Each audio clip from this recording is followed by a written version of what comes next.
जालना पोलिसांच्या स्थानिक गुन्हे शाखेने एका गुप्त बातमीदाराच्या माहितीवरून कल्पतरू पार्क परिसरात धडक कारवाई केली आहे. या छाप्यात मानवी आरोग्यास घातक असलेला आणि महाराष्ट्र शासनाने प्रतिबंधित केलेला एकूण 25,84,042 रुपये किमतीचा गुटखा, पान मसाला आणि 2 वाहने जप्त करण्यात आली आहेत. पोलीस अधीक्षक तेघबीर सिंह संधू, अपर पोलीस अधीक्षक विक्रम साळी आणि उपविभागीय पोलीस अधिकारी अनंत कुलकर्णी यांच्या मार्गदर्शनाखाली स्थानिक गुन्हे शाखेचे पोलीस निरीक्षक पंकज जाधव व त्यांच्या पथकाने ही कारवाई केली.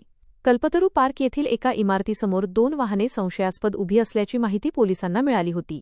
त्यानुसार पथकाने तिथे जाऊन पाहणी केली असता एक महिंद्रा बोलेरो पिकअप OM-H21BG-8199 आणि एक आपे लोडिंग रिक्षा आढळून आली.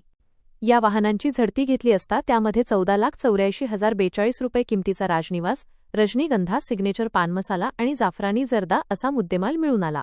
पोलिसांनी 14.84 लाखांचा गुटखा आणि 11 लाख रुपये किमतीची दोन्ही वाहने असा एकूण 25,84,042 रुपयांचा ऐवज जप्त केला आहे.